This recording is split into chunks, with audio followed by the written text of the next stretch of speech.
And we are live. So I'm expecting this one to be a pretty busy one. I expect loads of people to be in the chat wanting to know what's going on and kind of all the things that are happening. But we're going to try and delve into it, and we'll touch upon everything that's going on in the space. And it's like I said, it's going to be a huge one. But before we get into that, how you doing, Jake? How you doing, Exodus? Doing well. How about yourself? It's all hunky dory here. How about you, Exodus? Doing good. The live stream's on X, so we're good to go.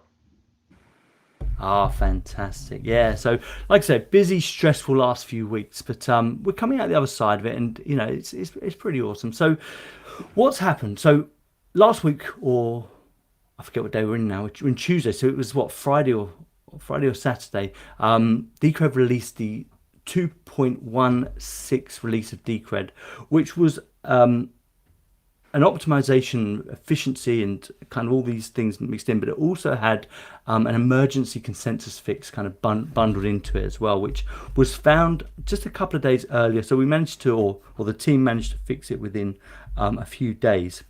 And I'll let Exus get into that. But I'll let Jake get into that. But it was quite interesting because as long as I've been in the community, this has never happened. Every upgrade has always been done through the official kind of voting system, and the stakeholders have approved it. But obviously, when it comes to an exploit, you can't really do that. You can't wait 3 months for a fix to happen when somebody's draining the account or whatever. So it was always interesting to me to see how this would be handled. So, and in my knowledge, and these guys will correct me on this, this is the first time we've actually seen this. So, I mean, take it away, Jake. What was the process? How did it come about? And generally, what are your thoughts on this going forward? Well, what happened is that so let's review a timeline. So we have a bug bounty program. We've had a few major bug bounties over the span of the project, and this was actually shaping up to be one of them. So, like Wednesday at 3 a.m. UTC, not last week, but the week prior. So I guess that was August 12th. There was a bug bounty submitted, and the bug bounty basically was an inflation bug. Now, inflation bugs and any kind of consensus bugs are tricky because people tend to inflate the severity of their bug bounty submissions in an effort to kind of effectively pad their income, right? Because bug payouts are based on severity. And so if you go, oh my God, it's a super serious problem, the idea is that you're trying to inflate the severity and then correspondingly the payout for it. So what we've noticed is that until there was a recent change in the whatever it is in terms of the bug bounty program submissions, people would send in these automated AI generated mail that said, oh, there's a critical vulnerability, and it's like nothing. And now the trouble is that one or two of these is not an issue, but there was a flood.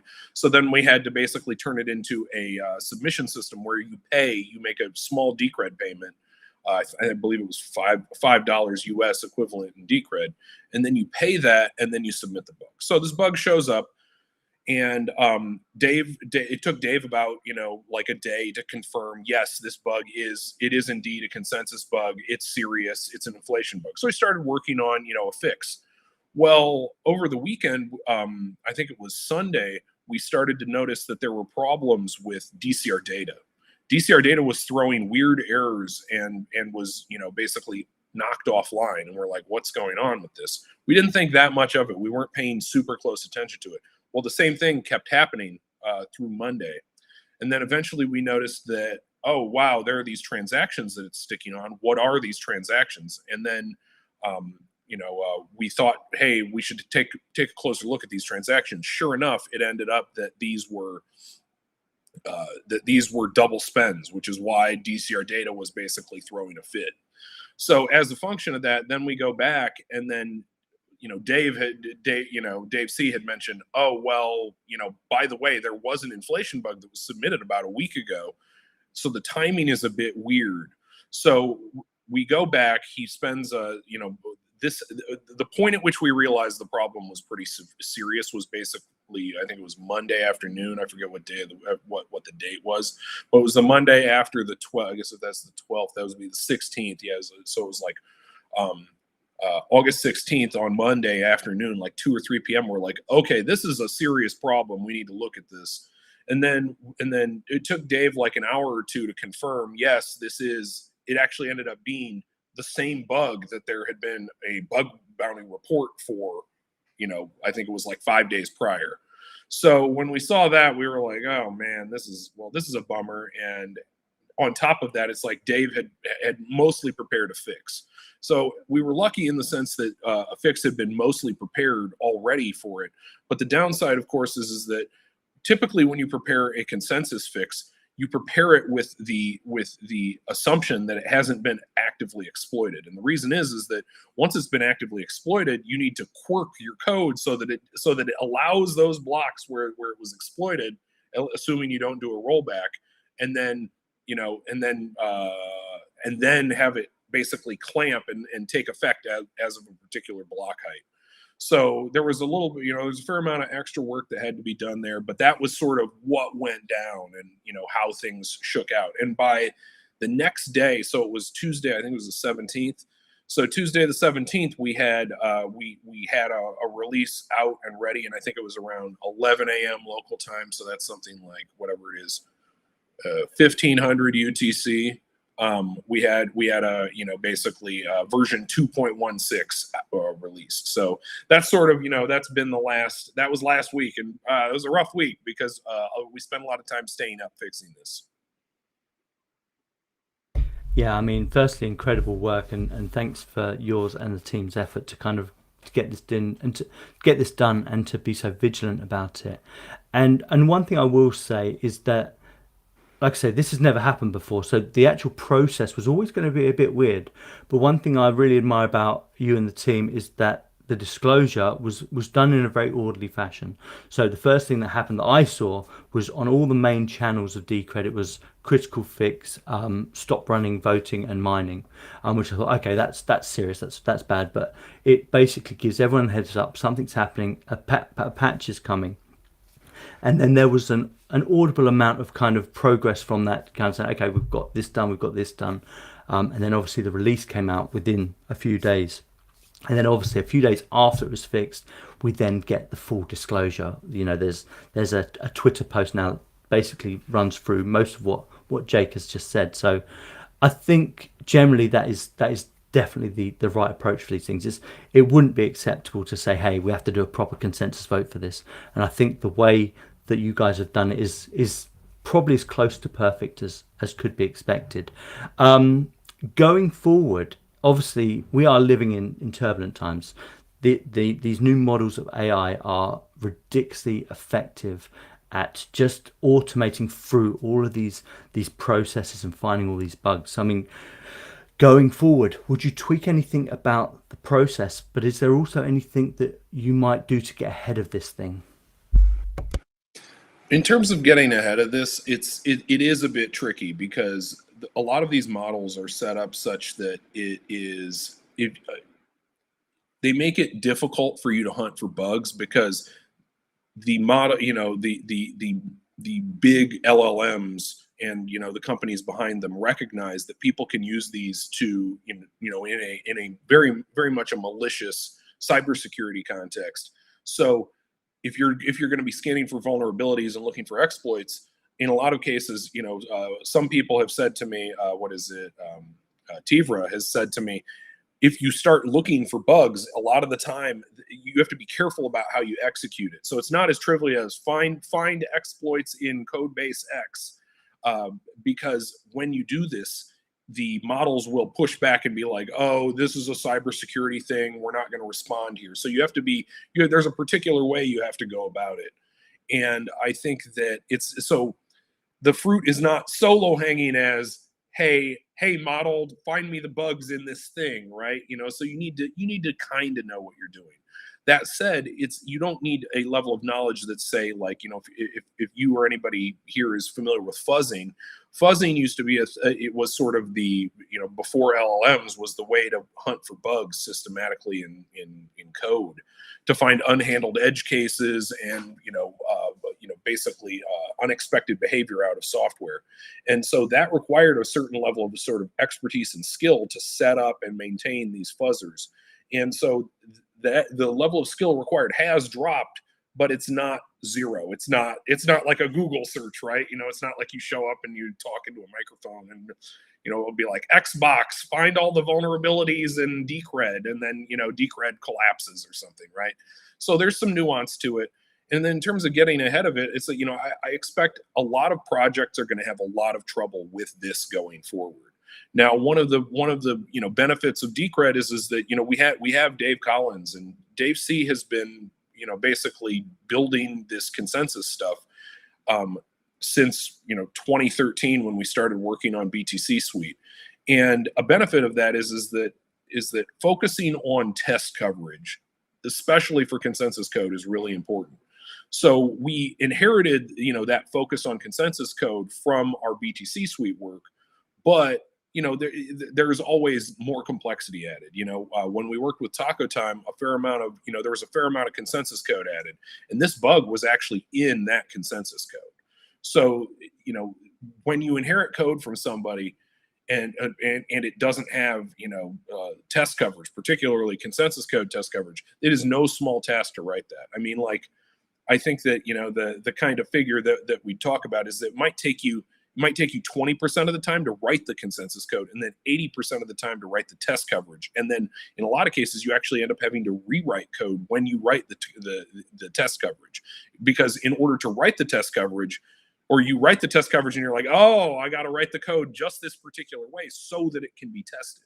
So there's a lot of work that goes into both consensus code and testing consensus code that is like definitely like a strata above normal software development.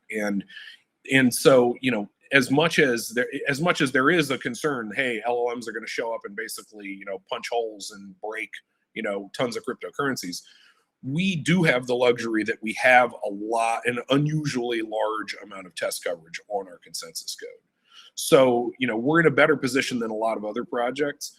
But that's not to say that we're invulnerable. I mean, look at this thing that this bug has been here for 10 and a half plus years. So it's like, there are bugs, and LLMs will find them. So I think that expecting that this process of sort of shaking out bugs and vulnerabilities, particularly critical ones like inflation bugs, I don't think that this is going to be a multi-year process. I think it's going to be pretty compressed. It's going to happen. A lot of it's going to happen in the next 6 to 12 months based on how these models have been progressing.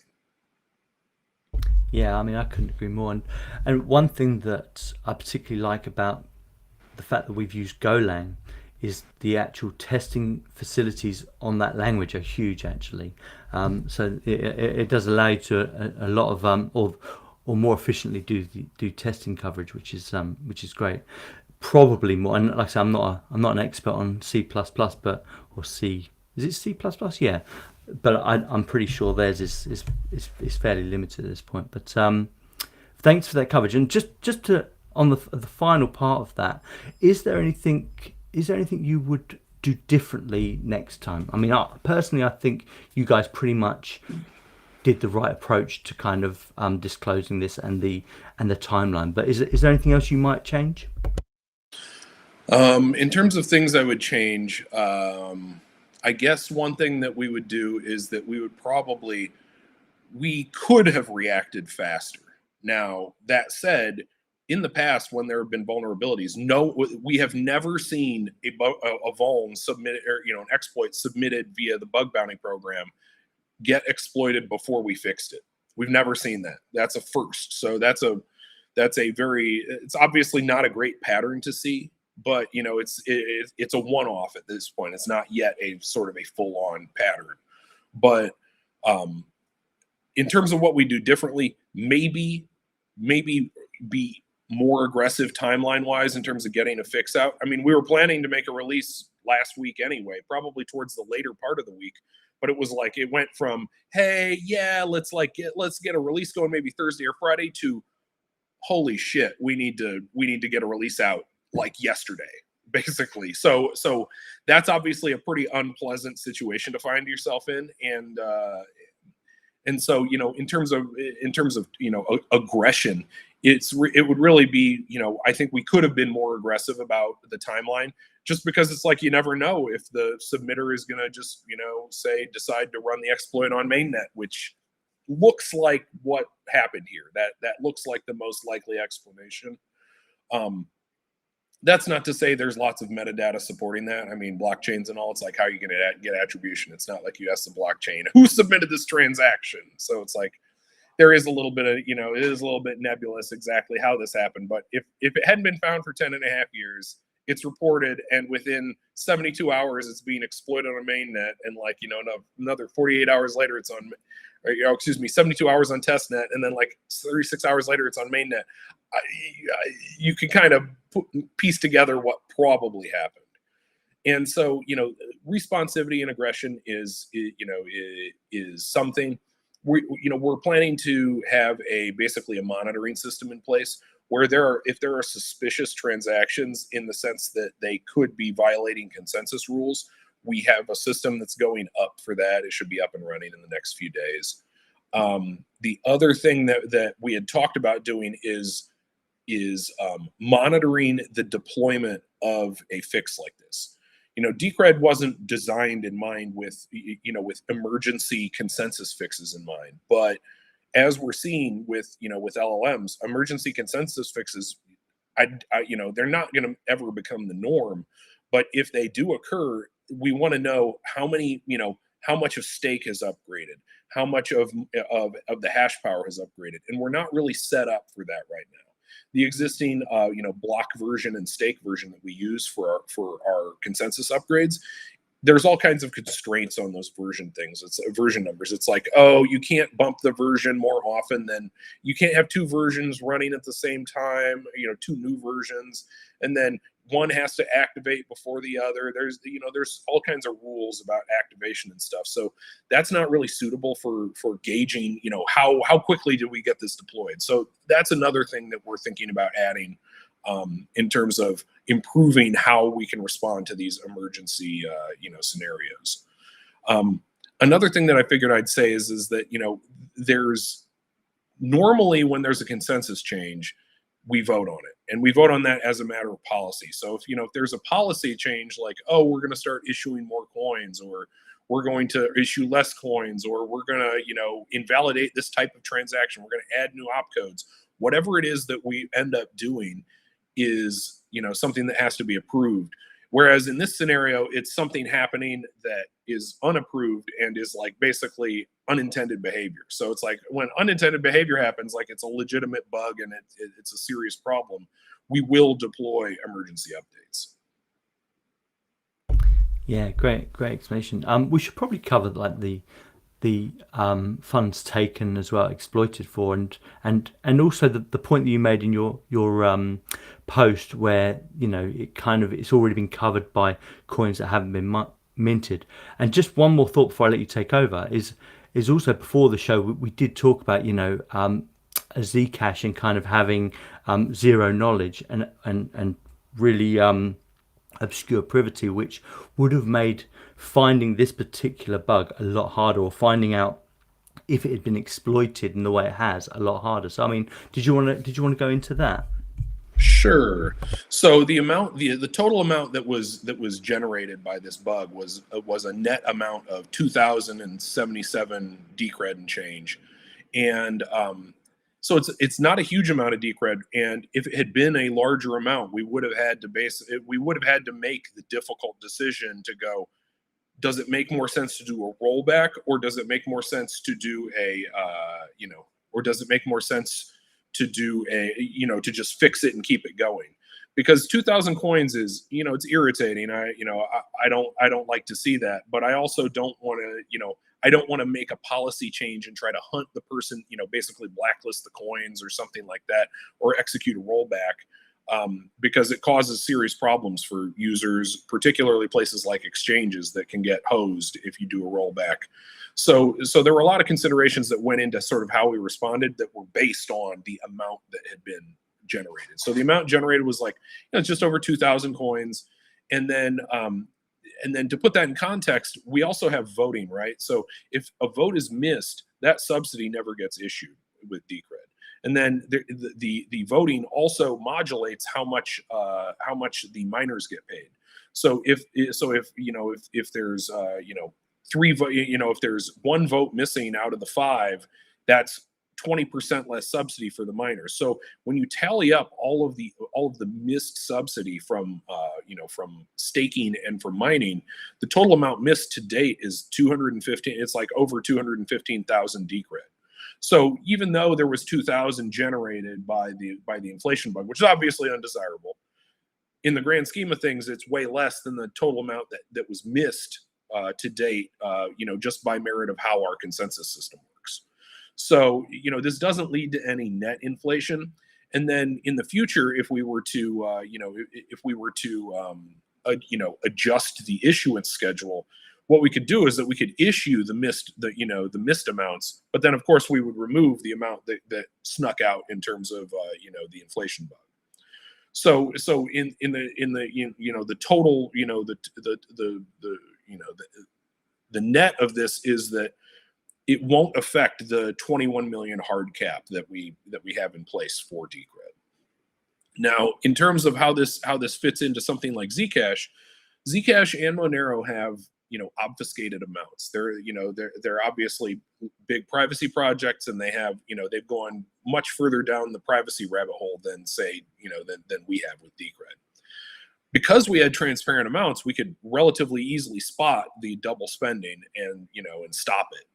Whereas once you have obfuscated amounts, it becomes a lot harder to it becomes harder, but not impossible in a lot of cases, to spot inflation bugs. I mean, people, if you can't look at the amount that's in a transaction, how are you going to spot when the amount is too large or too small or negative or whatever? So the inflation bug problem is much more. It's a much more serious problem for these projects that focus on privacy. Like, and there's a reason that they're called stealth inflation bugs as opposed to inflation bugs. It's because you can't tell that it's happened, and you can't tell what what scale it's occurred at. So we can hope that say those two projects hadn't been massively stealth inflated, but when it comes at the end of the day, you can't really tell. And Zcash in particular has at least say compared to Monero, they have more of a check in place, right? If I'm not mistaken, they have flow monitors for the amounts that flow into and out of their various pools. So if there were an inflation bug in a given pool, you wouldn't see it, but what you might see is this certain amount has flowed in. Now this certain amount has flowed out, and then last one out's a rotten egg, I guess, would be the approach for whoever came out of that pool last. So that's something to consider when in the context of Zcash and inflation bugs. So even though I know they found an inflation bug and disclosed it recently, it's a much trickier situation for them because I had as part of writing up this exploit, I did review what Zuko wrote. And I saw that it's like, we think it didn't get exploited, and it's like, well, you can't tell, so it's messy, and so I'm just glad that we didn't go the obfuscated amounts route, even though it obviously increases privacy and makes the blockchain more censorship resistant. Yeah, like I said, I think everything you've covered so far and the approach you guys have done and the considerations have been spot on. And I do think if we'd gone for a rollback, or if we'd gone for blacklisting coins, it does set a very horrible precedent. So it's but I thought that was funny what you're saying. First in, last out, and all that for the pools for Zcash. I thought that was quite funny. But Yeah, generally, I think it's quite interesting. I kind of have a couple more questions. Before I do that, I'm sorry, Exis, I've kind of taken to stage. Is there anything you want to ask? No, I would just add I was involved with communicating with the exchanges, and I have to say they were very prompt when we requested that they halt deposits. They did it. We have contact with Binance, Mexi, and Kraken. We don't have contact with some of the others, but they halted deposits like almost immediately without many questions, without giving us any trouble, which I thought was good. And they were very prompt with upgrading to the new version. Now, from what I understand, none of the inflated coins that were minted ever went to any of their exchanges. I don't know if Jake, if you can talk about that, but so the process with them was quite good, and I think moving forward we should probably try to establish contact with KuCoin or Gate.io, because when you looked at the exchange rate for when we kind of announced that there'd been a security vulnerability, the price on those exchanges was way lower than the exchanges that had halted deposits. So I think moving forward, I'd like to establish contact. So if something like this happens again, which I don't think it will, but if we need to halt deposits, we should have contact with those exchanges, even if they are, uh, as easy to get in contact with Binance. I don't know. I've never dealt with them, so I kind of view them as a Well, little bit more sketchy. well, I can tell you where the coins came from and where they went. So the coins for the exploit came from Hit BTC, and then they flowed from Hit BTC to execute the exploit. Then once the exploit was done, then they mixed the coins. Then when they mixed the coins, they didn't do a particularly good job. They then went to KuCoin. So that's the provenance of those coins. Now, I already had a long week last week, and so I didn't feel like, hey, I don't want to deal with chasing these guys down, but that's where it came from, and that's where it went. That's interesting. So I have a bit of a tricky one here, and I could be horribly wrong. I could be horribly wrong with this one. But would you consider what we've just been through with emergency expert? Would you consider this a hard fork? So since version 8, Decred has been an explicit hard fork. Let me re-say that again. Would you consider it a soft fork? So since version 8, we've been explicit hard fork only, but currently, we've got 2 versions of the rules running. And the question really is will we need a version 12 proper consensus upgrade to actually bring everyone back in line, or is that not needed? I think that the inflation bug is bad. And so how bad? I mean, inflation bug means you can generate an arbitrary amount of coins. And I think that we were lucky to get off with to have it be executed on the scale it was, as opposed to somebody going really big with it. Because if they really went really big with it, we would have basically no choice but to roll back. The I think that due to the nature of this bug in particular, the chain that allows these inflation bugs is basically dead. Why is it dead? Because economically it's dead. You can generate as many of these coins as you want, and so the value of the coins is basically nothing. So I think that we could try to formalize it and may do a vote after the fact, but I think that due to the nature of the change, it's not meaningful. It is correct. Now, here's the thing about soft and hard forks for me. I think soft forks are stupid. The reason I think soft forks are stupid is because they create an environment that is prone to have problems. I understand the desire not to have hard forks, because here's the problem with hard forks. It's a slippery slope. Let's say I run the core developer group and I say we're allowed to make change A, but change B is right out. How do your arguments about what you can and can't change become a lot blurrier. And frankly, I think that's the way it should be. That's how it is for Decred. People could make the proposal that, oh, we should change this, or, well, we should change that. And that makes more sense to me than soft forking, because the idea with soft forking is that it keeps all the old clients on the network without booting them off. despite the fact that they're not actually enforcing the new consensus rules. And so it's, in a lot of cases, typically it's a tightening of consensus. So it's, I mean, the situation is just messy. I personally don't like the distinction between soft and hard forks. I think everything should be a hard fork, and it should be a coordinated hard fork per, the last 10 years, or I guess it's 12 years now, 12 years of working on Decred, which is that I think this is really the right way to change consensus. That is, it's explicit, it's voted on, and you get forked off the network if if you're screwing around. And in terms of this fix is, I mean, it is a consensus change. There's no doubt about that. Whether it's soft or hard, I think it might technically be a soft fork. I'll be honest, I don't know. This is a Dave C question. Dave C would be able to tell us the answer to this. This has come straight from Dave C's rulebook of if it's more restrictive, it's a soft fork. But if you've got two running at the same time, which this clearly is, it's the restricted version that will likely take everyone along with it. Okay, so that is correct. So it is a soft fork because it tightens the consensus rules. Basically, the consensus rules were too permissive, and that's how this inflation bug cropped up. Yeah, so I mean, just the last part of that, just to kind of get everyone back onto the same set, whether they're on the restrictive set, which we currently are, and not, like you said, the other one will die. But it's that explicit thing that I'm really interested in. But I've kind of answered my own question, because once a version 12 upgrade happens, that will happen automatically, because we won't reintroduce the old set of rules when version 12 happens. So yeah, I think that was a fairly decent explanation. Thanks for that. Any other thoughts on that, guys, before we kind of move on? I think that's pretty much everything I want to say. But if there's anyone in the audience that wants to add anything else about the export, anything we might have missed, please go for it. Dun dun dun.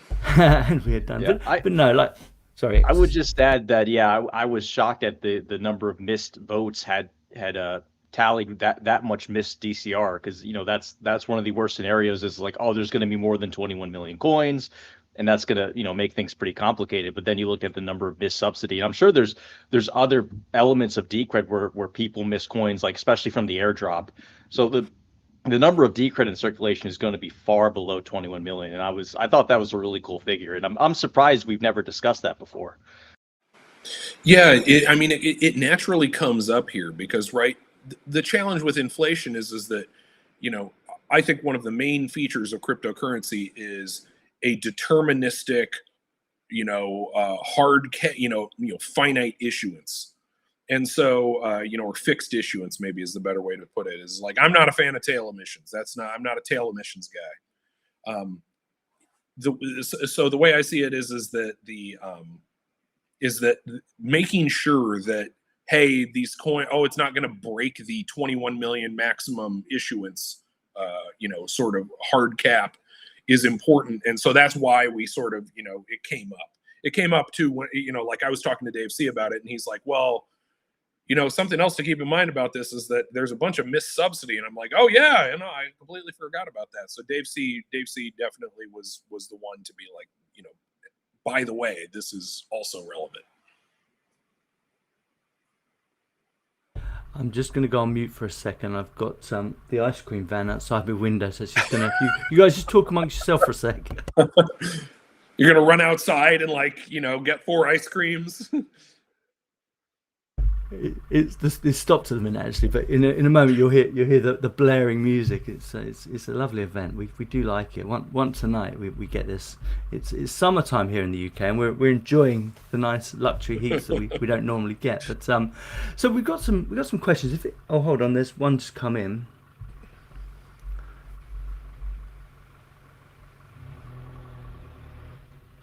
Yeah, he says, so many projects' price value goes crazy with such an incident. Looking what happened to Decred and how the team reacted, it feels like the team did an amazing job. Yeah, I would say I was shocked the price really not only held up, but it went up a few days after. And I think, yes, the situation was treated very well, but also I think so much of Decred is just oversold. There's not much people, too many people out there willing to sell their Decred at low prices, even with a big exploit like this.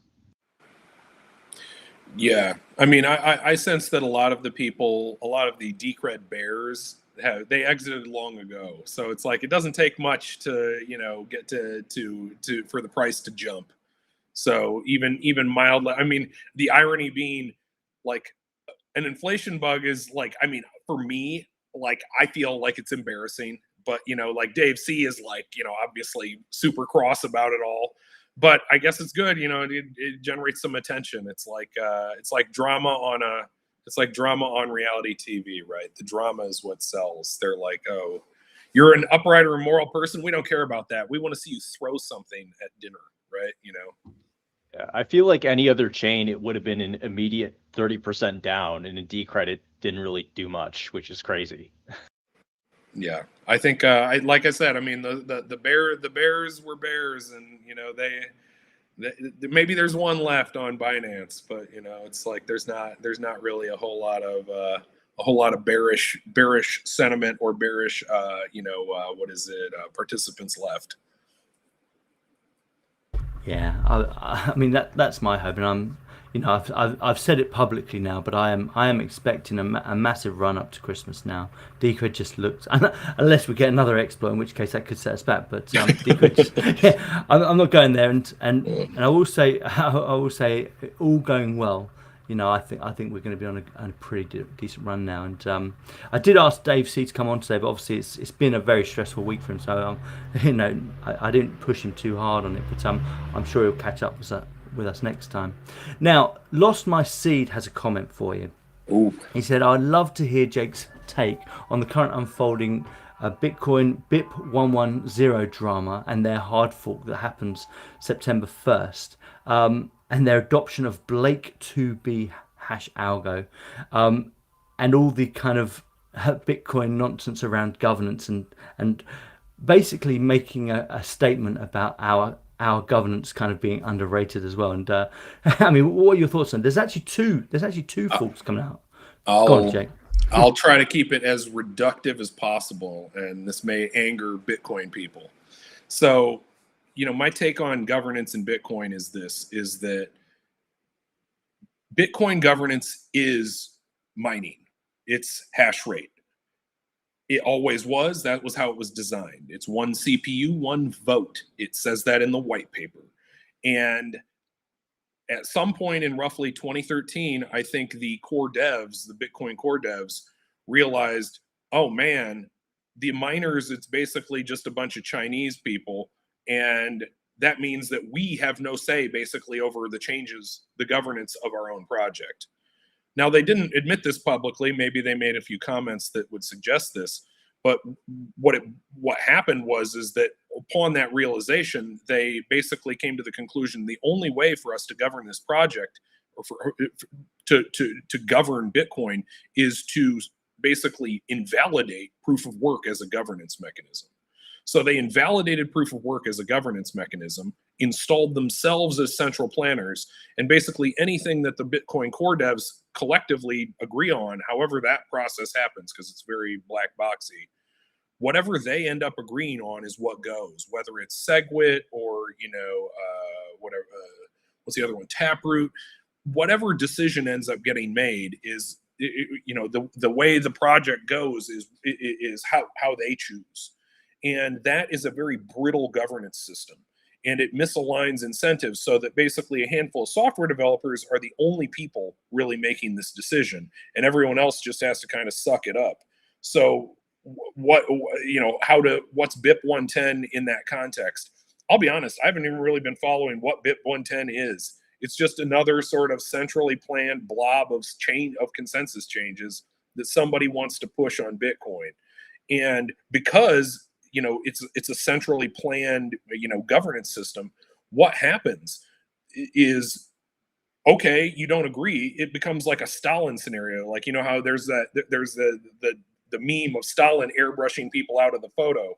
It's like, first it's like Stalin and his three bros, and then it's like Stalin and two bros, Stalin and one bro, and then just Stalin. That's really what has happened here, which is that Gavin Anderson got pushed out.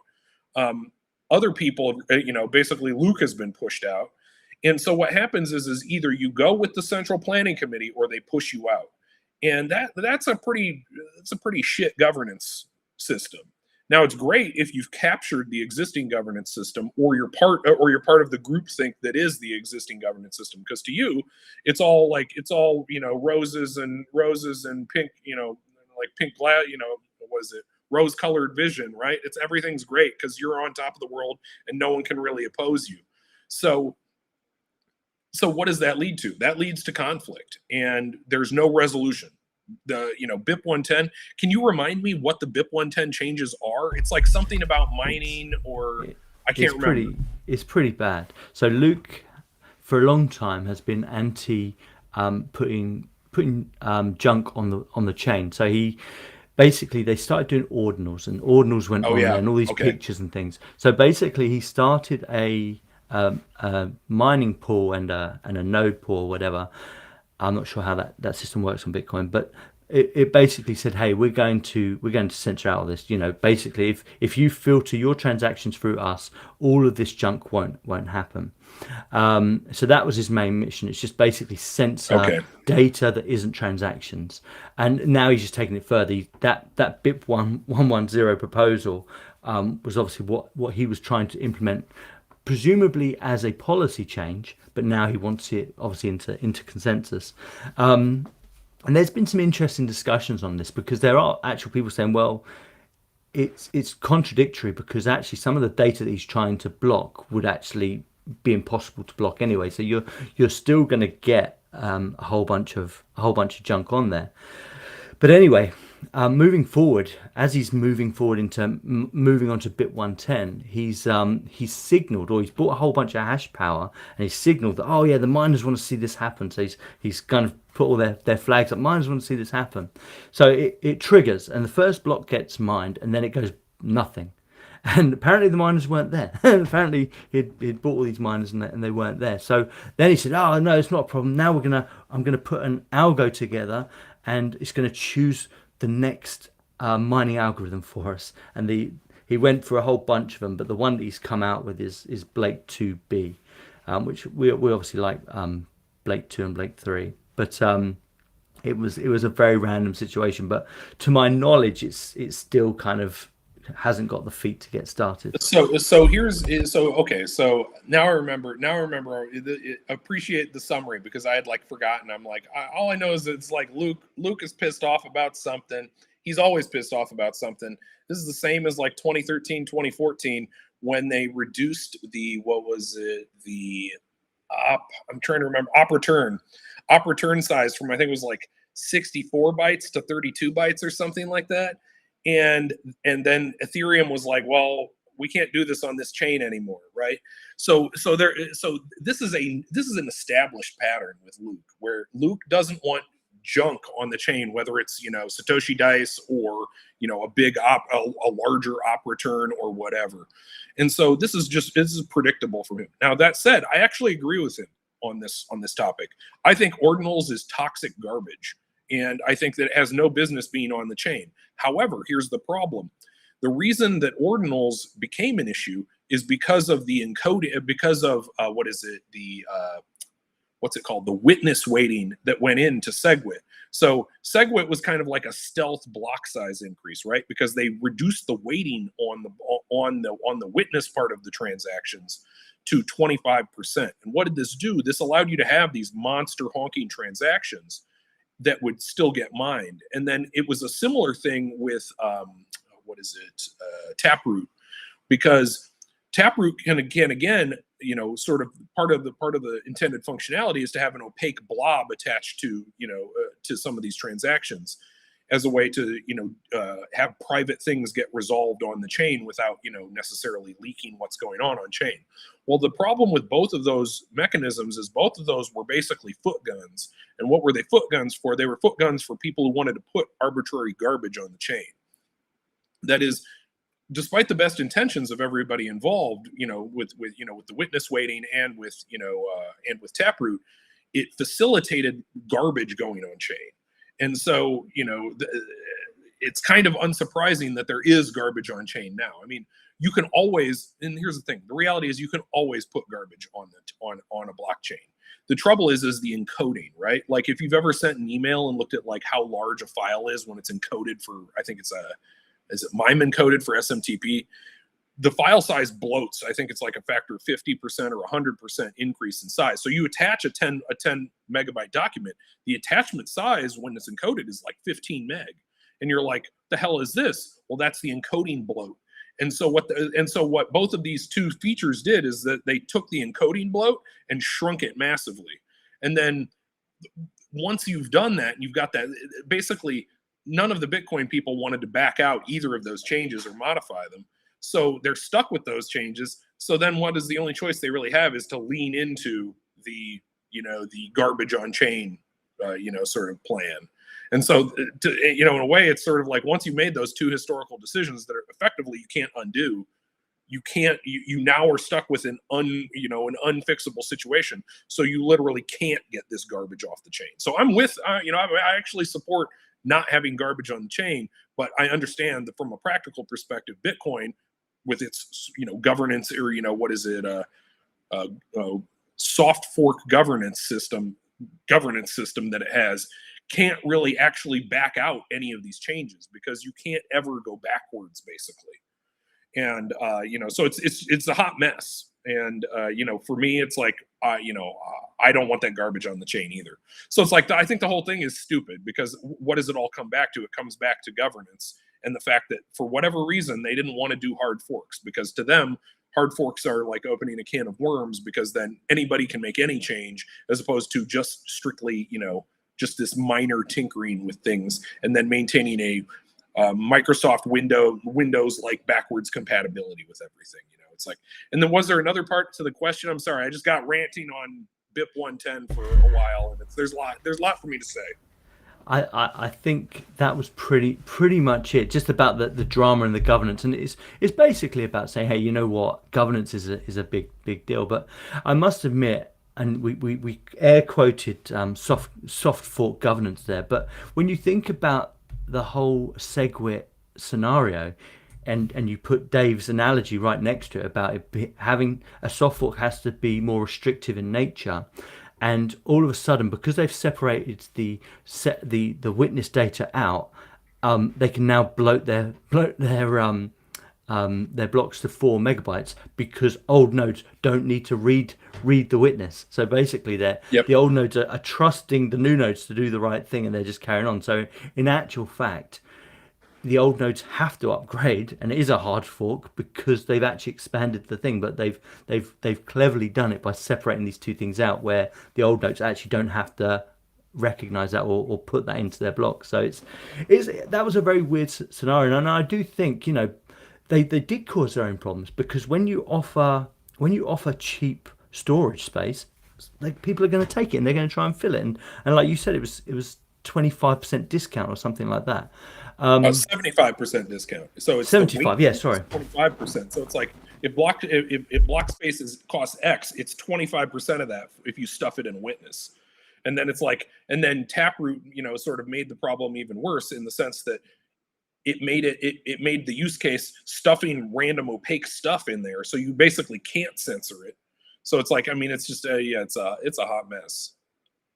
I mean, one thing that also surprised me about this situation is we actually saw before. I have to check my history on this one, but I think before SegWit even came out, we actually saw a similar exploit on Zcash, where somebody basically did a whole bunch of junk transactions on their privacy side because they were offering the privacy transactions cheaper. So we'd already seen this play out, and they literally in Zcash, and I'm not sure what the state is now, but at the time it went from being a 30 gigabyte chain, and it went all the way up to 200 gigabytes. So it's like, just a final note on that. It's one thing I like about Decred is we do have this minimum price value, so you go in, you set the value at, I think it's 10 atoms per byte or something like that, if I remember rightly. So everything's expensive. If you want to put data on the chain, you can, but it's not cheap. Well, it's not just having a price on it. It's you need to not skew the price.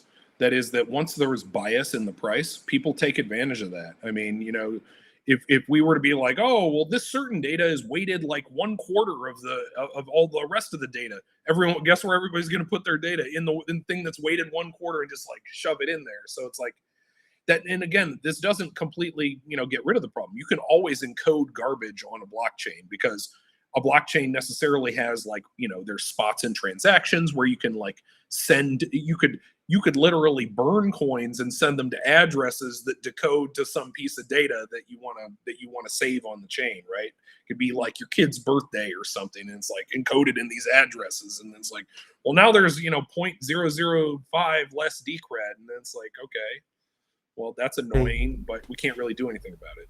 They said that I think they've taken, and I don't know if this has happened on Bitcoin or if they're talking about it, but they're taking the op return to infinite.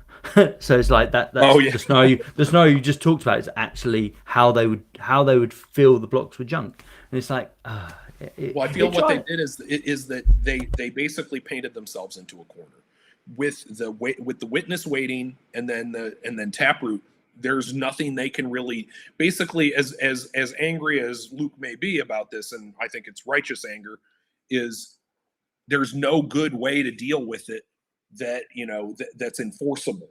So now your only option is to lean into it and just say, listen, instead of you trying to take a megabyte of stuff and then have an encoding bloat of, let's say, I don't know, 20% to 1.2 meg, we're just going to make it so you can just stuff the megabyte on there with like the tiniest bloat, just to make it efficient, because they figure, like if you're already encoding garbage onto our chain, just encode it efficiently, please. And so that's sort of like that's really their only option. If you wouldn't mind, just do it efficiently. Yeah. Exactly. I also think the reason they offered the discount is because of the obvious scenario of people not upgrading to their soft fork. So to give them the discount gets everyone over, so they can use that stuff as well. But it's interesting stuff, and I think probably over the next few months we probably need to push the marketing towards our governance system, because it time and time again it does show up as Decred's biggest value, really. Exus, before I move on to the next one, anything to add there? Yeah, just when I see that kind of stuff with them trying to do that fork, I'm just so happy we have real governance in Decred and not Twitter governance where people are changing their usernames to be like, I support this, and it's all fake and it gets them nowhere. And I do agree that I've spoken with AI quite a bit about Decred and how to market it. And it says, yes, governance is the big deal. It's what should be pushed. On the website, that's one of the big things that should be sold. And we do have a lot of other great features, but it is true that the governance features and the security features are probably the highlight. Yeah, I mean, I think that people don't. It's a second order thing that most people don't think about, but because of what we experienced when we built BTC Suite, was like basically that the Bitcoin core devs were not interested in another from scratch implementation. We were repeatedly pressured to use, what did they call it? It was their consensus lib. Their consensus library was basically the entire code base. So it's like, oh, use our entire code base as your library for consensus. And it's like, no, that's not that. And not to mention, that's not decentralized. It's like it's basically us, the central planning committee, trying to tell us, like, we see that you've put together your own plan, and we think that's great, but you need to use our plan. And so it's like, it's dumb. I mean, the irony to me is that it is hyper non-decentralized. If somebody showed up and wrote a good from scratch implementation of Decred, guess what? We'd be like, okay, this is cool. Let's do this. It's good, because then if one of our implementations has a bug in it, the other one probably doesn't. And then it's like, the network can keep ticking along. That's great. That's a win. And it's the way it should be. So yeah, I think so. And I mean, it does. I think back to what you guys went through when you were building BTC Suite, and I think how powerful Golang has become, and that whole infrastructure there has become.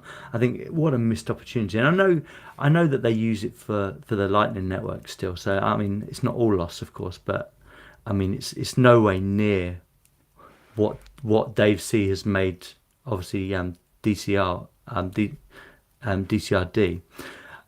So yeah, just yeah, you move on and you thank God that we've got governance and that we're still here to tell the tale. So many years to come, hopefully. But Decred has not been the only exploit this month. There's this whole AI era of exploits is coming thick and fast. Now, what are your guys' thoughts on this CoinKite cold card hack? Which last time I checked, so I could be horribly wrong again, but last time I checked, I think it was the exploit was at $100 million of BTC had been taken from these cold cards because of a randomness failure. Basically, the randomness wasn't high enough or at all, and it basically allowed people to steal it. And the randomness I'm talking about is the seed generation. So if you haven't been following this, apparently what happens, and I don't know, but this is what I've been told, is that you buy your CoinKite cold card, you punch a button and it generates your seed, so you write it down, but apparently that seed that was generated doesn't have enough randomness. So the exploiters have literally just hacked that, and $100 million worth of BTC has vanished from those accounts. I mean, it seems like a bit crazy, but obviously after what we've just been through, maybe we've got a little bit of sympathy for him. I don't know. What do you guys think? Yeah, I mean, basically what happened is they had some sort of code base change, and in that change, they forgot to re-enable the seed generation. And what happened was it did a fallback where it used the metadata on the person's cold card to generate the seed that was super not random. And obviously, recently, someone probably used AI to kind of fuzz, and they found this out. And yeah, these things, and so they're swiping all these cold cards. But it was crazy because cold card was like the #1 Bitcoin maxi recommended device. And they said, oh, because it's Bitcoin only, it's the most secure, when it clearly isn't. I actually had a friend, he owned one, but he had it in multi-sig with multiple devices, so he was safe. But yeah, it was really scary. For years and years, this existed, and a lot of people, they did the right thing. They self-custodied their Bitcoin, but guess what? It wasn't safe. And of course, people on Twitter are like, "Oh, you're supposed to do the dice rolls and all these kinds of things." And yeah, it's a crazy month for hardware wallets. And also, Trezor had a bunch of user details leaked, which was really bad. But hey, it's funny. I have the Passport Prime here. I don't know if you guys can see it. I got a Decred app loaded on there, so we're getting it done. They're actually selling a lot of devices because people are moving on from Cold Card. But you can do Decred if you want. There's a Decred receipt address on there for have you checked the randomness? They're actually going to be releasing an app on the device that checks the randomness, but obviously after this exploit, they've done a bunch of research and verified it. Hey, our stuff's good. So yeah. I mean, my take on the cold card thing is that every software stack has something at its base. And so different software does different stuff. The base of one piece of software is not the same as the other. When it comes to wallets, entropy is king. You must get the entropy right. And so entropy sources are tricky because some OSs have like basically like the, say on Linux, there'll be like dev urandom or dev random. On some OSs or some flavors of Linux, there have been very serious entropy problems with particular, what is it? I forget if they're block devices or not, but some of the devices that you use to generate that randomness. So these pseudo random number generators need to be checked, and then on top of them being checked, you go, okay, well, where do they need to be checked? Wallets, anyone doing either a software wallet or a hardware wallet, that is basically building block number 0 is you must get the entropy right. You can't screw around with the entropy, because if you screw around with the entropy, everyone can lose their money. And to me, that's basically a highest order software fail. And for me, it's like if you're gonna sell a hardware wallet and you're not super conscious of and super vigilant about entropy, you have no business selling a hardware wallet. It's like, basically, to me, it invalidates like their entire line of business. Like, how can you possibly have sold these devices and not been like, we check every release, much less every commit. Every release must be tested for entropy, because if you screw it up, people lose huge amounts of money, just like we're seeing. And so, like, to me, it's just mind blowing that anyone could do this. To me, that what this says about their software is that their software sucks because they don't have the engineering skills to build it right. That is, it's built completely wrong. Like, the most basic building block of your software doesn't have any regression tests, any unit tests, anything. And so, like, that's my take on the cold card hack. And I think that it's a reminder that people who have simplistic ideas about, say, Bitcoin is great and everything else is a shit coin, people who have, like, sort of an ideology like that are basically retarded. And correspondingly, you have no business listening to them, buying products from them, or engaging with them. That's kind of where I'm at with Bitcoin maximalists. I think Bitcoin is cool. I like Bitcoin. But to say that Bitcoin is the only thing and everything else is garbage is just, I mean, it's that is just complete nonsense. So anyone who subscribes to, like, an ideology or an ethos like that doesn't know the first thing about, say, cryptocurrency or value or economics. I mean, I remember back in the day when I saw Bitcoin, I thought it was cool. I was like, wow, this is great, because, I've experienced financial censorship at a scale that most people never will. And, as a result, the idea that, oh, you can send and receive and store value without anyone in the middle going, oh, I don't like that, I'm turning it off, is amazing. I was like, wow, this is really cool. Well, does that mean that somebody who makes, an improvement on Bitcoin or Bitcoin's features or whatever, that it's garbage? That makes as little sense as saying that Bitcoin is garbage because it's not fiat money. Right. So it's like this idea of, like, following gradients. It's like, nothing is perfect. Everything is changing. There's always something better out there.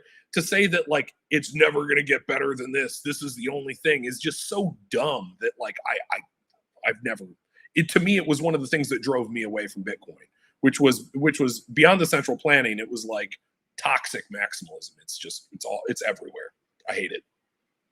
I mean, it's very similar to how kind of the banking industry works with all their kind of software upgrades and stuff. And I remember a few years ago, and I'm going back a little way now, but we'd moved on to, like, I don't know whatever the latest version of Windows was, and I went into the bank to get a loan or whatever, and they were literally about 5 or 6 years behind that version, because all of their systems, yeah, it was crazy. All their systems needed specific things, and the latest version didn't have it, and it's like, Jesus Christ. And it does remind me of it. Unfortunately, it does remind me of Bitcoin, and I think software by its very nature breaks. Software by its very nature needs to be completely run through, tested, re-looked at, optimized, and it's an ongoing process. It's very, very rare that something as complex as Bitcoin or Decred will probably be 100% finished on its first few passes. And so I think for Bitcoin to take that stance, I suspect behind the scenes they don't take that stance at all. But certainly for that to be the narrative, it's just, yeah, it's crazy. I think that I don't normally credit Vlad, but I will credit him here. I saw a tweet from him where he described what Bitcoin maximalism as like a feudalist system, where the idea is that the people who are at the top are the OGs, and then everybody else is like a pleb, right? And so it was an attempt to install sort of a feudal ideology where everybody, you get all these, sort of unquestioning, kind of dumb people to show up and just buy without actually educating them, and they are the ones who really prop up the OGs, just like sort of feudalism, right? Like, the duke of wherever wouldn't be much of a duke if he didn't have all the people below him working and, like, basically paying him a percent of their income or their wages or whatever. So it's like, it's the notion of encoding feudalism into it, I found to be very amusing because of the idea, right? All you got to do is stack atoms, and it's like, well, what kind of device you stacking the atoms on? Like, that matters. Yeah. I'm stacking atoms on my cold card. He's like, oh, Not damn anymore. it. Yeah, damn it. What went wrong? But I mean, I know I see some comments in the chat sometimes about Vlad, but actually I listen to his podcast quite a bit, and he quite often mentions Decred, so I've got no real issue with Well, him. that does remind me of something. Is if I'm not mistaken, a principle of feudalism is, what is it? Uh, was it noblesse oblige, or is it oblige noblesse? The idea that the nobles are supposed to take responsibility for their subjects, and so what they've done is they've installed a feudalist system, and then when the shit hits the fan and they screw up, they're like, yeah, no, sorry about that. That's all I can really do for you. Sorry, you lost everything. Here's minus $200 million. We're not gonna credit you a dime. Did you have a license for that? A license for losing $200 million. That sounds expensive. Yeah, no, you weren't meant to own that in the first place. Oh, that's funny. But it's, I mean, it does reinforce. It does reinforce probably why I've been here so long in the Decred space, because I do believe that this stuff has to evolve, and I do believe that having decent governance, where I haven't got a single person above my head going, no, you've got to do it this way. This is the right way of doing it. I love that about Decred, and I think moving forward, yes, there's going to be more of this sort of stuff happening. Hopefully we get over it, and hopefully we kind of harden, and I'm sure we will. But I think generally it's the right project for crypto, and it's heading in the right way. So yeah, all good stuff. Thanks for clarifying all that. Is there anything else you guys want to go for? That's literally all of my list now. I would say my one thing people have been kind of asking me about is just the status of the DEX and maybe the future of the DEX, and specifically the DCR USDC or USDT, because people are kind of keen to get that maybe trading again. I know the goal is to have a market maker running for those markets, so they're not just empty and kind of eating up space. I don't know, Jake, if you wanted to kind of quickly talk about what you see as the future of the DEX. Well, I think that Dex had a problem, and the problem was that the costs kept going up, and the deliverables, were more and more sort of trying to think, not exotic, but sort of obtuse. That is, that the things that we really needed, and we still really need, is we need market makers. We need people making these basically actively transacting in these markets. We don't need another 100 markets. We need another we need markets that are liquid and are maintained. And so with that in mind, I will be pivoting to work on DCR decks in the not so distant future with my devs, and we'll breathe some life back into it and sort of get the ball rolling on that front. So we hope to get that process started. Probably it's another I'd say 2 or 3 months, but before the end of 2026. Yeah, I think for my perspective on DEX, I've said this on several shows now already, but really the missing component is mesh. And once mesh is there, then I think you'll get an idea of what can happen. And I saw is it Ruse?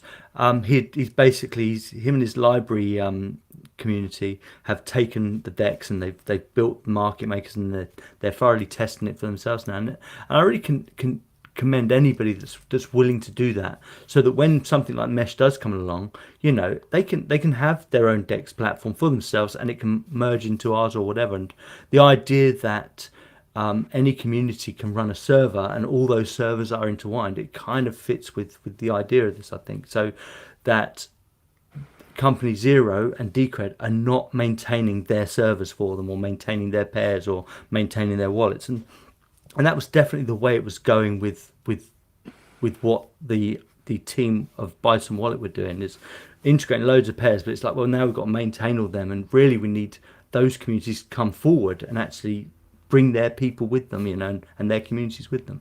It's tricky because when you integrate every asset that you integrate into Bison Wallet or into DEX, creates technical debt, even if nobody's trading it, because then you need to update it, and then it's just basically it's a headache. So assets that had markets, we had a bunch of these markets up, and no one I mean, no one used it. So as a function of that, there's no point in running those markets. So if and when people are serious and say, I'm going to make this market, then we can have that discussion and we can talk about adding assets. The other challenge is that a lot of other projects have really poorly maintained consensus daemons, so that the consensus daemons have junk code in them, and and in order to run the DEX, you need to run one of these daemons, and it is. I mean, some of the daemons, I'm not going to name names, but some of these people know that their node is junk, and correspondingly, we turned it off, and that's one of the reasons we turned it off. And I would be reticent to even run one of these things for certain assets locally again, just because it's like it spins the CPU, it creates just a headache. The thing doesn't, there's issues with it. So it's like, if that's what the node software is like, that's also something to keep in mind. Well, I know that in his post he was saying that I think the library asset was, or their node was something like 500 gigs, and it's like, well, if you want that, and presuming the mesh network turns out this way, of course, that would be something that you'd have to run rather than the company zero infrastructure is my understanding of how mesh should work, so that you don't have all that technical debt on your systems.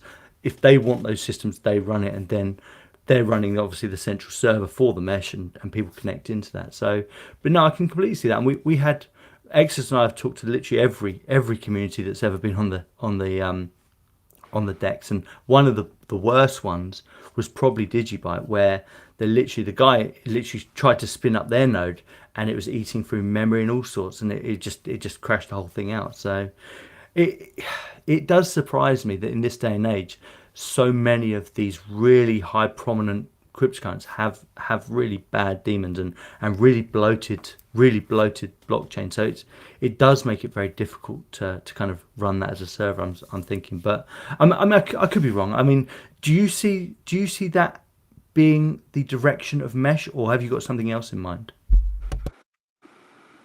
I mean, the direction of mesh, the purpose of mesh is so that no one server will go down and that the service will keep running.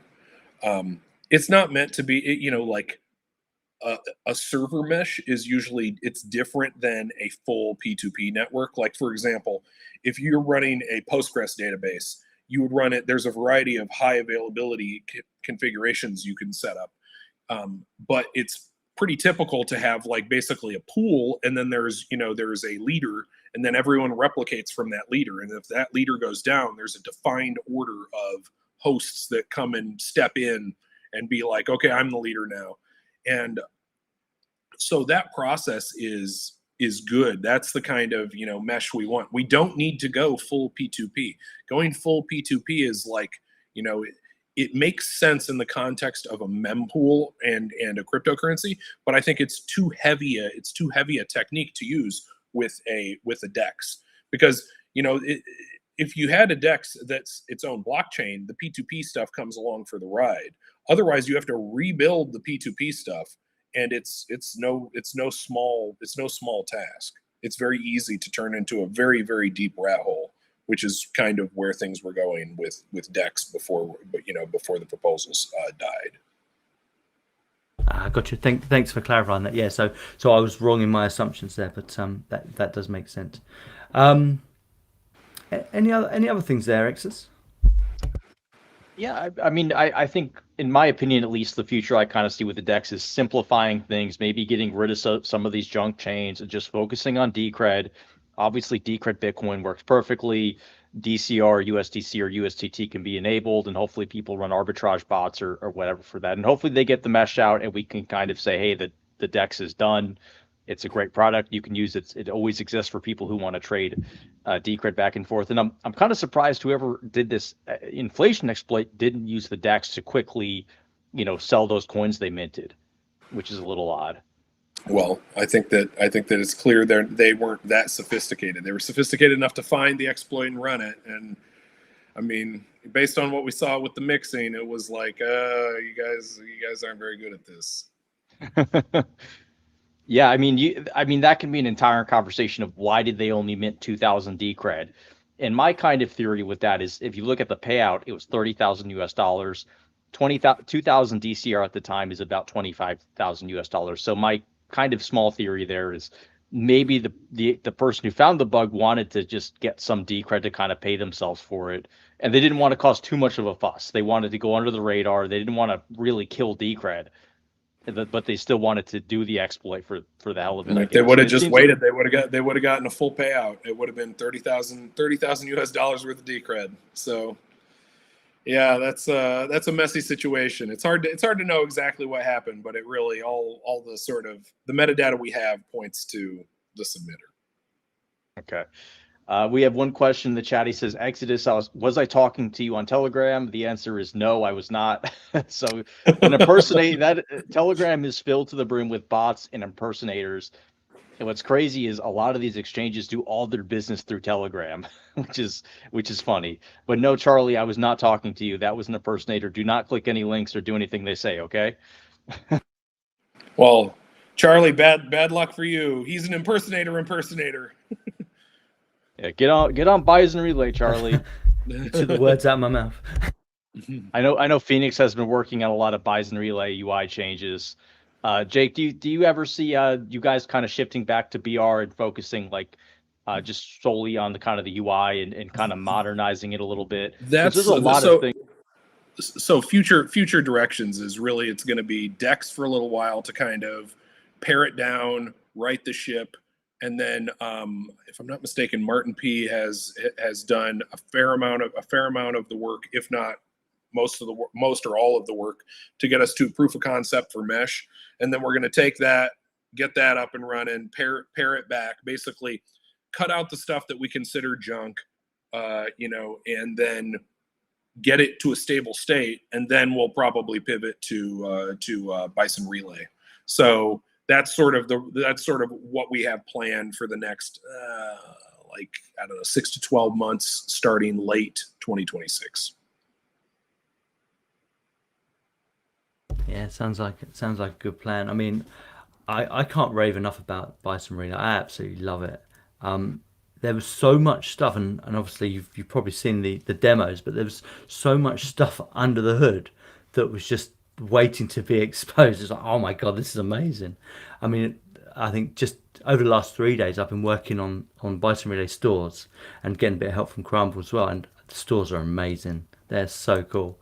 I can't wait to put one together. But yeah, no, what you guys have built there is brilliant. So yeah, loving it.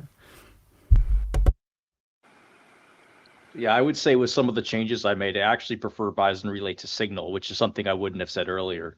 But you can do a lot with the Dart Flutter stack, which is really great to see. Yeah, I mean, I think that's a future direction that things are going, which is that on the front end dev is something that's notoriously time consuming, and it is also an area where it's like, let's be real about most front end dev. Most people who do front end dev, they are not doing, that it's not adversarial coding. They're not coding with someone exploiting this in mind. So it's basically, I don't, forgive my saying so, if you're a front end developer, it's like most of it is slop code. So most of it is, I mean, and this is even before the LLM era. Most front end code is slop code because people focus on the on the UI and not on, well, what if somebody enters all these numbers and things and hits these buttons and breaks it? And it's like, that's not how they're thinking. So I think that the idea of integrating LLM generated code into into our projects is something I'm much more open to than for example, back-end LLM generated code. Back-end LLM generated code, I've seen some of it, and man, it is a hot mess to the point where it's like, I've seen Dave C politely tell people, this can't fly. I can't take this, but I appreciate the submission. And, that happens because of the quality that comes out. That said, what we haven't done is we haven't subjected front end LLM generated code to a review from somebody who does front end dev. So the way I see it is that once we get back on BR, then we go, okay, we're going to have somebody who actually does front end dev review this to give it, like, basically to smoke test it and be like, does it look like total crap? Is there anything seriously wrong with it? And if there isn't, then, it'll go in, and then we can start merging that stuff. But what we need is somebody who's already skilled in this subdomain to look at it and make sure that it looks right. Because if there's anything seriously wrong with it, we might even be able to go back to the LLM and be like, hey, this, can you fix this part, and then get it into shape. So I think the idea of merging LLM generated code is something that we're going to see a lot more of in the future, particularly, at least for Decred, but on the front end, way more so than the back end. Who not? But I think at some point the back end code quality could get there, but we're not there. We're nowhere near there yet. That's my take on it. Yeah, I mean, I completely agree. Me and Exodus have talked about this quite a bit. We had a couple of shows on it, and it was basically, yeah, I wouldn't trust it with the main architecture that, I've seen a few people commenting, yeah, I'm getting it to build our blockchain and all that. And it's like, yeah, I think at this moment, and that's not to say it won't change. At this moment, it's already proven that it can find bugs, and that's out there now. It does that well, and it's already proven that it does prototyping incredibly well, and refactoring really well on front end stuff. And I completely agree. I haven't actually gone too far into the code, but actual fact, I have run a couple of refactors on the actual code itself, looking at where it touches, and I was really impressed actually, the way it divided up all the files, the way to put it into folders and make sure that everything kind of linked properly. Yeah, I was really impressed. The biggest part for me when I'm going through and I'm doing these experiments is actually I'm having to test loads and loads and loads, because it will get a slight thing wrong, and that gets quite frustrating, and so that ends up generating quite a bit of junk code. So then I'll do a refactor to see if I can get that down. But I would say at this particular moment it's really good at prototyping, front end prototyping, I mean, and it's really good at obviously finding bugs, and every time it makes a mistake, it doesn't actually take too long to say, hey, this bit's wrong, we just need to look at that. I did introduce one really big error, and there's actually something on the Bison Relay side that's already there that kind of probably needs to be addressed as well, where when I started working on pages, I did a partial thing. So the idea of building a web page is that you can separate up into different parts, so that, say for instance, you've got a header, the header would deliver on every single page just by writing one line of code. But what my partial system was doing is it managed to deliver multiple files over the wire. And the LML told me, after Crambles gave me a bit of help on this, told me if you do it this way, every person can send 77,000 messages over the wire for one web page and basically drain your wallet. And I was like, oh crap. So then we looked at a different system. Yeah. Then we looked at a different system called Fragments, which is almost identical to partials, but it basically delivers it under one wire, and then it delivers the assets, so it can check on the actual user's end. And I thought that was incredible actually. But to get that level of detail, and I would have missed it completely if it wasn't for Crumbles, but to get that level of detail was really interesting. So yeah, that's my thoughts anyway. Yeah, I think we'll end up having a look at this in the not so distant future. But we'll get to it. BR is not stagnant by any means. I mean, my plan is that most of my time for the next several years will probably be spent on BR, because I know people just want like an endless stream of features, but I feel like most of the big features of Decred are done. And so, people don't really, people are like, what do you mean? It's supposed to be an endless stream of features. And it's like, is it? Like, aren't you supposed to build something on top of it at some point? And that's what BR is, right? So that's BR, I mean, anyone that hasn't looked into Bison Relay properly and done these experiments, oh my God, it's the closest thing to an everything app you could possibly imagine. It literally does everything. It does files, websites, posts, sending messages, literally everything. And it also has a wallet built in that's both Lightning and on chain. So the flexibility is huge. And just going through all this is like, yeah, this is the direction for sure. And if you want to see more of that, having things that you can buy on there and interactive stuff as well being incredible. But yeah, I completely agree with you. And after doing this for the last two and a bit months, yeah, I'm 100% sold on BR for sure. All right, we're just gonna wrap it up with the. I think we have two questions here. The first is from Dominic Ting. This is the first time Decred has used emergency consensus repair. Will there be a formal procedure for performing emergency consensus repair in the future? It's tricky because let me give you an example. And so this was also why we went about this. It's a good question. Is when we released our fix, we were a little cagey about saying exactly what the fix was. And here's why. We had to keep the chain running. We don't want people to keep exploiting the chain and to make the situation worse. So when we if/when we release an emergency fix, it necessarily requires being a little cagey about it because it's basically, we're only going to do this if it's effectively a shit hits the this is a shit hit the fan kind of like event. And if we talk about it too much, like, publicly, because like normally if we make a consensus change, we're like, it's going to do A, B, and C, and then it does, and then this is why you should vote for it, and these are the pros and the cons. We don't really have time to do that kind of stuff when it comes to one of these emergency fixes, because if somebody really wanted to cause serious trouble, they could have, and it would have been very bad. So that's that's the component of it where it's like it's messy, because the fact that it's an emergency means that it's sort of like it needs to happen effectively immediately. And in terms of like a procedure, one of the things we do have in mind is to basically add an emergency stake version and an emergency block version. And the way we would do that is that it's been discussed, it hasn't been finalized by any means, is that there would basically be another version field added to votes and and blocks. And it would be done in a way so that it's not a consensus change, but it's basically a soft signaling method, so that when we do deploy an update, we can be like X% of the hash rate, and Y% of the stake is upgraded. So that's sort of like what we have planned in terms of formalization.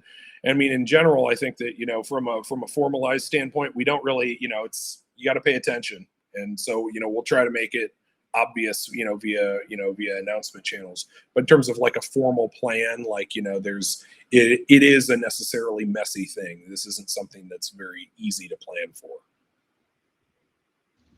Yeah, for sure.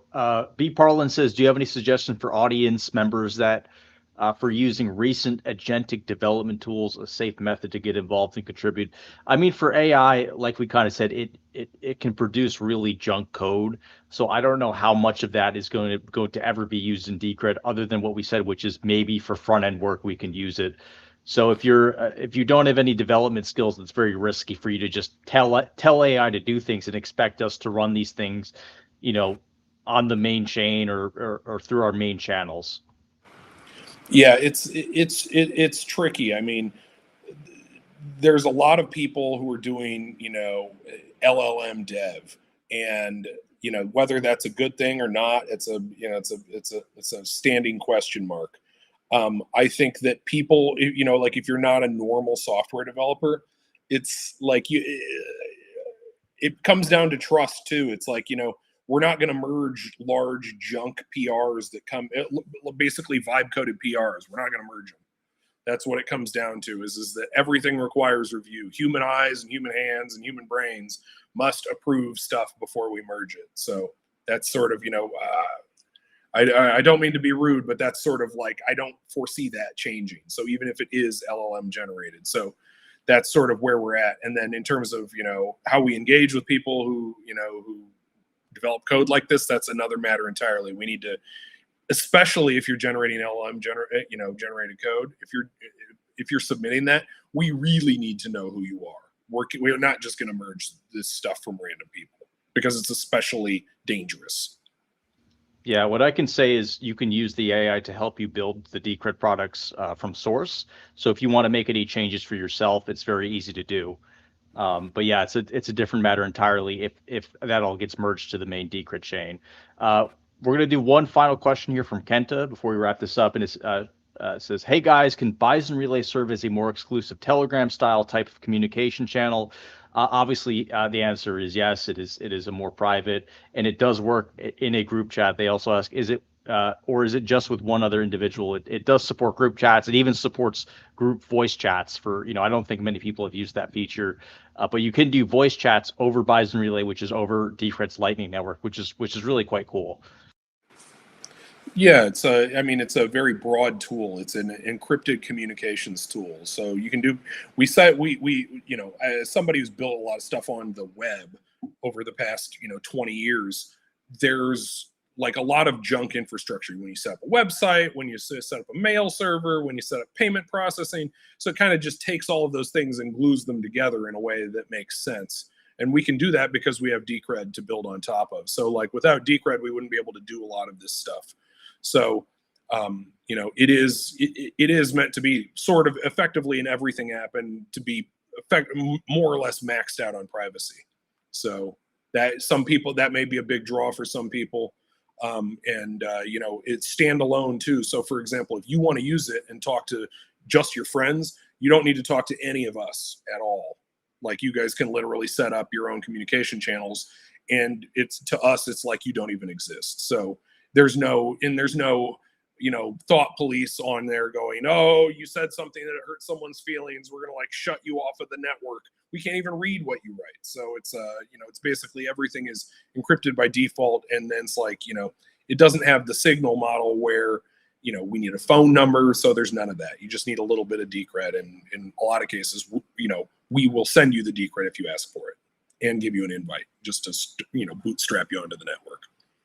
Yeah, if you need to be set up, just give me a DM and make sure you're talking to the real Exodus. I'll send you some send you some Decred. Well, we're at an hour and a half now. Thank you, Jake, so much for joining us and kind of telling us everything that happened. I think the transparency around this was the way you guys handled this was really good, and it's crazy to see an emergency consensus update, and hopefully we don't have to see any more in the future. I hope the same, but with the way LLMs are going, I don't think it's probable. I think it's possible. So it's possible we'll have another one of these things, and we'll get through it. But it's painful. Yeah, thanks, Jake. Thanks, Exodus. Really appreciate that conversation. Really interesting. Now we'll probably do a Twitter space either this week or next week. So stay tuned for that. And Jake, you're always welcome to join us on that if you want to as well. But Exodus, fantastic. Any final words, and we'll sign off. That's it for me. That's a lot of talking. I'm all talked out. I appreciate you guys having me on, and I hope you guys have a good rest of your day. Yep. Thanks everyone for watching, and absolutely. If you want to contribute to Decred, you're an actual developer, not an AI agent. Check out all the different repos. So yeah, thanks for watching, guys. Cheers, guys. See you soon.